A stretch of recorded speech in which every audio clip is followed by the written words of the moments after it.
Kalau kita membaca argumentasi ya, secara umum dari Forum Purnawirawan Prajurit TNI, kenapa meminta Gibran itu untuk dimakzulkan ataupun diganti sebagai Wakil Presiden Republik Indonesia, secara garis besarnya memang didasarkan atas satu dugaan yang menurut Forum Purnawirawan itu proses pencalonan Gibran saat maju sebagai calon Wakil Presiden di 2024 itu dianggap cacat secara prosedur.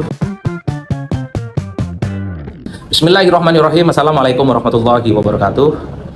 Kali ini saya ingin bicara tentang permintaan berbagai teman, berbagai sahabat, dan berbagai kalangan yang seminggu, 2 minggu ini DM dan juga WA supaya saya ikut berbicara terkait dengan isu pemakzulan Gibran Rakabuming Raka sebagai Wakil Presiden Republik Indonesia.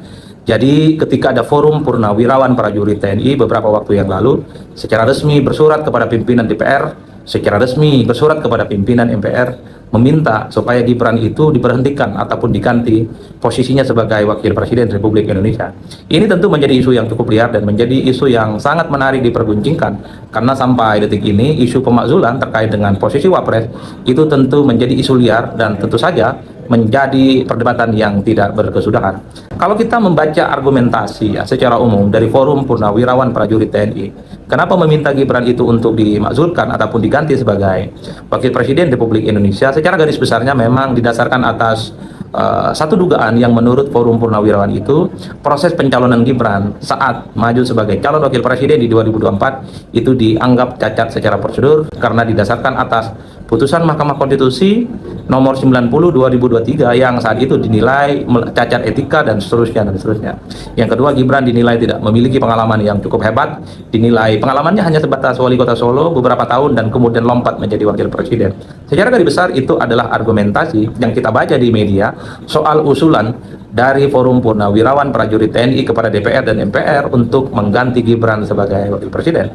Pertama, kenapa ini menjadi ramai? Karena tentu yang mengusulkan ini adalah Forum Purnawirawan TNI yang mungkin dikenal sebagai sosok yang memiliki dedikasi, di mana beliau-beliau dan mereka-mereka para senior kita itu ketika menjadi TNI adalah orang yang memang sepanjang hidupnya untuk berbakti kepada bangsa dan negara. Jadi ketika mengusulkan terkait dengan pemakzulan, wajar kalau kemudian begitu banyak mendapatkan respon dari berbagai pihak. Semua pihak merespon terkait dengan isu pemakzulan ini.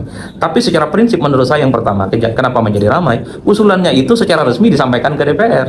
Sebelumnya Forum Purnawirawan TNI ini hanya sebatas menyampaikan pernyataan sikap secara informal. Ada beberapa poin yang disampaikan secara terbuka soal situasi politik dan bangsa hari ini, termasuk juga misalnya merekomendasikan supaya Gibran itu diganti. Itu beberapa waktu yang lalu, informal dan tidak formal. Tapi ketika Forum Purnawirawan Prajurit TNI ini kemudian bersurat secara resmi kepada DPR, kepada MPR, salah satu poinnya adalah meminta supaya Gibran dicopot dan diganti sebagai wakil presiden, tentu memancing satu perdebatan yang cukup luar biasa. Apapun judulnya ya, Forum Purnawirawan TNI ini dianggap sebagai kelompok masyarakat dan ya seperti rakyat kebanyakan yang dinilai harus diperhatikan bagaimana aspirasi dan pendapatnya. Itu yang pertama. Yang kedua, saya kira semua orang sepakat kok, baik yang kontra ataupun yang nolak terkait dengan isu pemakzulan. Dalam iklim demokrasi, usulan apapun itu sangat terbuka disampaikan oleh setiap orang. Sangat terbuka untuk disampaikan oleh setiap kelompok-kelompok masyarakat, mulai dari isu ekonomi, isu politik, isu hukum, isu sosial, isu lingkungan, isu gender, termasuk juga isu-isu politik kontekstual seperti soal isu pemakzulan. Itu artinya apa? Setiap orang sepanjang diberikan kewenangan dan kebebasan untuk berpartisipasi secara politik, saya kira tidak perlu itu dipersoalkan secara signifikan. Apalagi kita tahu sepanjang DPR ada di negara kita sudah ratusan dan mungkin banyak ribuan sekali usulan-usulan secara formal yang disampaikan kepada DPR, tentu dengan berbagai isu ekonomi, politik, hukum dan seterusnya dan seterusnya. Itu adalah perkara biasa. Termasuk ketika Forum Purnawirawan menyampaikan usulannya kepada DPR dan MPR supaya wakil presiden itu diganti, itu bagian dari dinamika dan kaidah demokrasi yang memang dijamin setiap orang, setiap kelompok bebas-bebasnya untuk menyampaikan pendapat. Ini adalah dialektika politik biasa.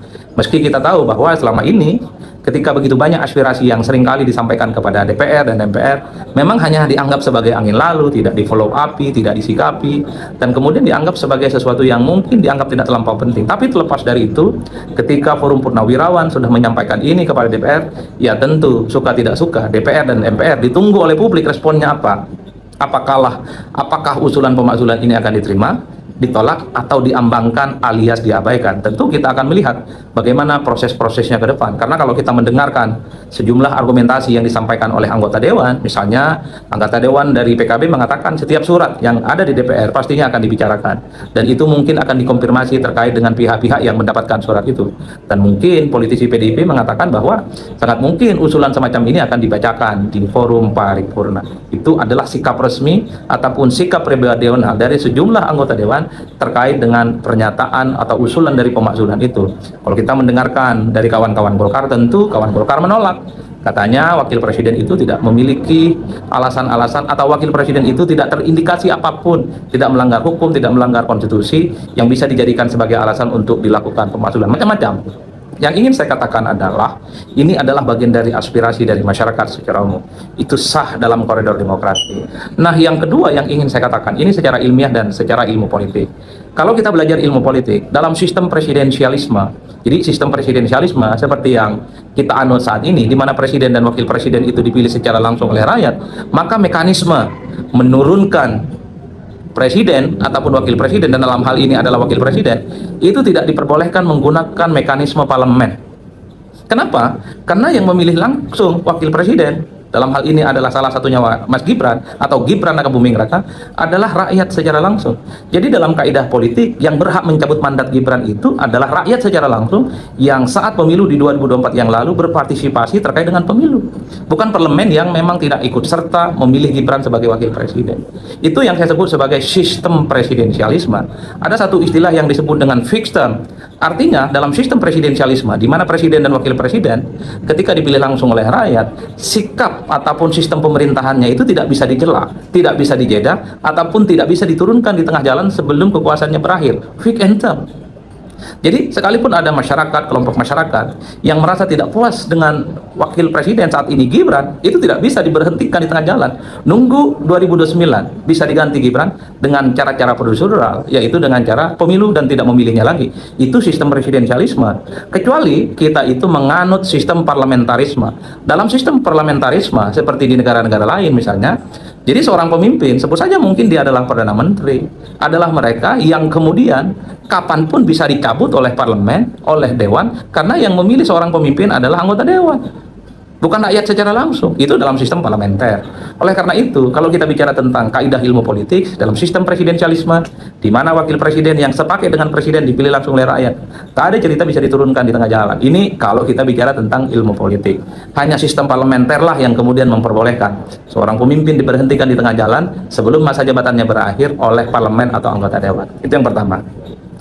Selanjutnya, yang keempat ya, sekalipun dalam sistem presidensialisme secara akademik dan secara keilmuan itu seakan-akan tidak memperbolehkan seorang presiden diturunkan di tengah jalan oleh parlemen, tapi kalau kita membaca Undang-Undang Dasar 1945 hasil amandemen, tentu saja ada celah di mana presiden dan atau wakil presiden itu dimakzulkan ataupun diganti. Tentu syaratnya cukup berat dan sangat rumit. Bahwa dalam hal ini wakil presiden misalnya melanggar konstitusi, kemudian melakukan tindakan-tindakan tercela, kemudian terjadi persuapan atau melakukan penyuapan, korupsi, ataupun tindakan-tindakan tercela yang lain, termasuk juga dianggap tak lagi memenuhi syarat sebagai wakil presiden. Kalau kita bicara itu per hari ini, tentu saja wakil presiden Republik Indonesia Gibran Raka Buming Raka sejak dilantik 20 Oktober tahun lalu 2024 sampai hari ini rasa-rasanya tidak terindikasi melakukan perbuatan-perbuatan yang dianggap melanggar konstitusi, tidak kelihatan melakukan tindakan-tindakan yang disebut dengan terindikasi penyuapan, korupsi, ataupun tindakan-tindakan tercela lainnya. Tidak ada dalam tindakan itu. Secara fakta politik, Gibran persis setelah dilantik hingga saat ini sudah 7 bulan, rasa-rasanya tidak ada hal-hal yang bisa disebut dengan inkonstitusional. Oleh karena itu, sekalipun pemakzulan itu ada celah hukumnya di Undang-Undang Dasar kita, tapi fakta-fakta yang mengarah kepada pemakzulan itu tentulah rumit, serumit-rumitnya. Karena pemakzulan itu memenuhi syarat yang menurut saya cukup luar biasa berat. Salah satunya adalah wakil presiden itu ya, itu tadi, korupsi, penyuapan, kemudian misalnya dianggap tidak memenuhi syarat lagi sebagai wakil presiden, kemudian dianggap melawan konstitusi dan seterusnya. Kalau melihat argumentasi itu secara konstitusional, anasir-anasir Gibran melawan konstitusi dan selainnya itu, bagi saya belum ada fakta-fakta politik yang kemudian bisa disampaikan. Meski kita tahu dalam sejarahnya misalnya isu pemakzulan kan sempat juga ramai di Indonesia. Kalau kita berkaca bagaimana Gus Dur itu dimakzulkan, ya tentu karena saat itu Gus Dur jadi presiden dan wakilnya adalah Megawati, adalah pilihan paket yang dipilih oleh MPR. Jadi wajar kalau kemudian ketika Gus Dur dimakzulkan oleh MPR, karena saat itu kita masih melihat bagaimana presiden dipilih oleh MPR, tidak secara langsung. Makanya tidak terlampau terjadi keributan dan kegaduhan yang berkepanjangan. Gus Dur di impeachment, Gus Dur itu diganti.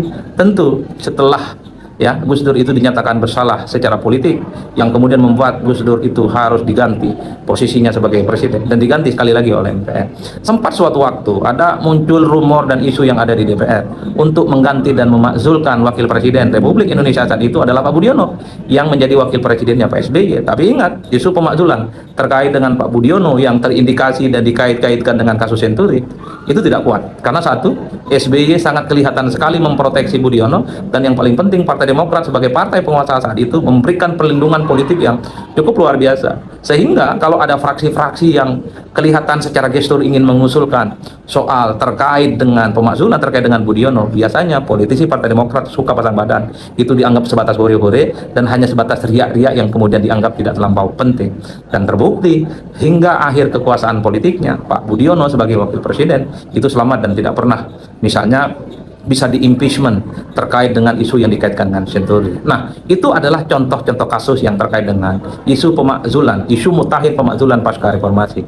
Gus Dur memang sukses dimakzulkan oleh MPR, tapi kita ingat Gus Dur saat itu dipilih oleh MPR, diangkat dan diberhentikan, termasuk juga dimakzulkan oleh MPR. Tapi ketika seorang presiden dan wakil presiden, dalam hal ini wakil presiden, mau diberhentikan di tengah jalan oleh MPR, itu tidak pernah terbukti sukses ketika misalnya mengacu pada kasusnya Pak Budiono. Apakah isu pemakzulan yang disampaikan Forum Purnawirawan TNI kepada DPR dan MPR ini akan sukses ataupun tidak? Kuncinya itu yang terakhir. Kita lihat bagaimana sikap politik anggota Dewan di masa-masa yang akan datang. Katanya sampai hari ini Dewan itu masih reses untuk beberapa hari, sehingga respon yang ada di DPR baik dari anggota ataupun fraksi-fraksi yang ada itu belum kelihatan signifikan. Overall masih memberikan statement-statement normatif. Cuman ada satu partai yang secara tegas menolak, yaitu Golkar. Menurut Golkar, sekjennya Ahmad Sarmuji mengatakan bahwa tidak ada alasan untuk memakzulkan Gibran karena Gibran tidak melanggar hukum apapun. Di luar itu, misalnya seperti Andreas Hugo Pereira menganggap ya ini adalah bagian dari demokrasi, usulan Purnawirawan itu adalah hal biasa dan sangat mungkin usulan ini akan dibicarakan di paripurna. Politisi dari PKB Daniel Johan kira-kira begitu menganggap ya itu mungkin sangat biasa akan dibahas nanti ketika ada surat datang ke DPR ataupun MPR, dibahas di komisi-komisi yang terkait. Begitupun politisi-politisi yang lain seperti Nasdem mengatakan pemakzulan di Indonesia itu tidak segampang yang dibayangkan, tidak semudah membalik telapak tangan, rumit dan sulit karena ada gemboknya. Oleh karena itu, sebagai sebuah kesimpulan, per hari ini kalau kita mau jujur soal pemakzulan wakil presiden Gibran Rakabuming Raka, bolanya ada di parlemen, ada di DPR. Kita tinggal tunggu apakah parlemen akan melanjutkan gitu ya soal apakah surat pemakzulan yang disampaikan oleh Forum Purnawirawan itu akan dilanjutkan, dicuekin atau ditolak. Tapi kalau kita melihat realitas parlemen hari ini adalah parlemen yang tegak lurus dengan Prabowo Subianto, tegak lurus dengan pemerintahan. Oleh karena itu, saya menduga sepanjang hubungan politik presiden dan wakil presiden itu baik-baik saja, maka sepanjang itu juga saya kira ya isu pemakzulan ini rasa-rasanya tidak akan mendapatkan respon apapun di DPR, tidak akan mendapatkan dukungan apapun terkait dengan pemakzulan. Itu tadi kuncinya. Sepanjang hubungan presiden dan wakil presiden itu baik-baik saja. Dalam ilmu politik ya, kalau kita bicara tentang koalisi dalam sistem presidensialisme, ada yang disebut dengan party presidentialization. Nah, itu istilahnya. Party presidentialism adalah satu istilah untuk menjelaskan bagaimana partai-partai politik pendukung presiden adalah semuanya tegak lurus, diorkestrasi, dikonsolidasi oleh seorang presiden yang saat ini sedang berkuasa. Oleh karena itu, partai-partai seperti misalnya ya PKB, PAN, PKS, kemudian Golkar, kemudian ada di situ Nasdem, ya tentu saja di situ ada Gerindra, itu sangat tergantung bagaimana sikap politik mereka oleh presiden yang saat ini sedang berkuasa. Itulah yang saya sebut kunci dari segala-galanya terkait dengan isu pemakzulan wakil presiden hari ini ada di parlemen, karena bolanya bola parlemen. Kalau kita bicara tentang parlemen adalah mereka yang mewakili partai politik mereka masing-masing. Oleh karena itu, siapa yang bisa mengendalikan parlemen adalah mereka yang berasal dari partai politik. Siapa yang bisa mengendalikan partai politik adalah mereka yang bisa menentukan sikap parlemen terkait dengan pemakzulan.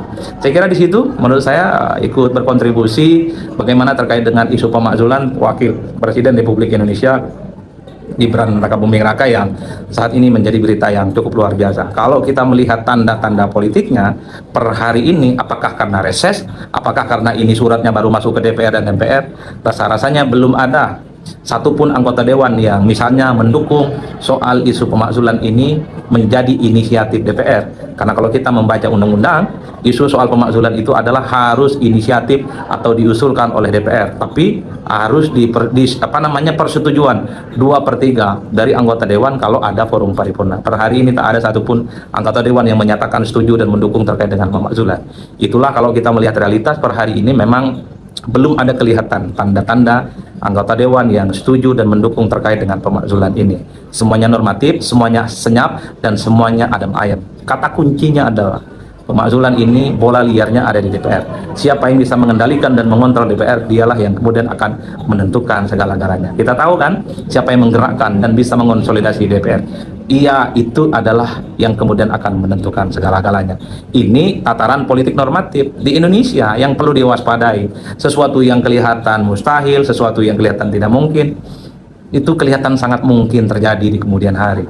Karena manuver-manuver politik di Indonesia itu kan memang ngeri-ngeri sedap. Sesuatu yang cenderung tidak masuk akal, sesuatu yang tidak mungkin terjadi, tapi dalam kenyataannya sering terjadi yang itu sekalipun bertentangan dengan logika publik secara umum. Contohnya sudah begitu banyak undang-undang yang diprotes, undang-undang yang ditolak, tapi kemudian juga disahkan kan oleh kawan-kawan DPR.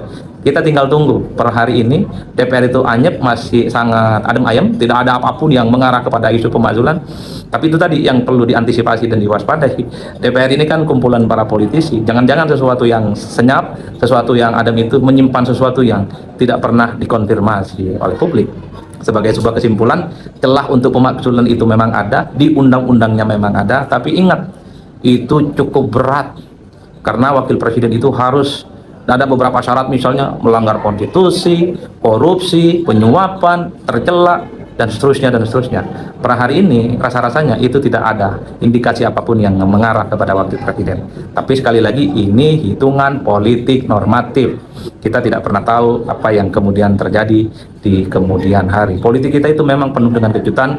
Politik kita itu kadang penuh dengan hentakan dan hentakan, termasuk penuh dengan gempa bumi politik yang tidak pernah diprediksi oleh siapa. Halo teman-teman, berjumpa bersama saya di Politik Dangi. Kalau kita melihat bagaimana penjelasan dari Adi Praitno tentang pemakzulan Gibran sebagai wakil presiden ini ya, ini sungguh serius teman-teman. Kenapa?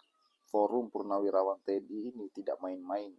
Mereka itu adalah orang-orang yang sangat berkualitas ya, berpangkat tinggi di jajaran TNI ya. Dan apa yang mereka ajukan untuk pengajuan pemakzulan Gibran ini sudah sampai di DPR. Bagaimana menurut kalian?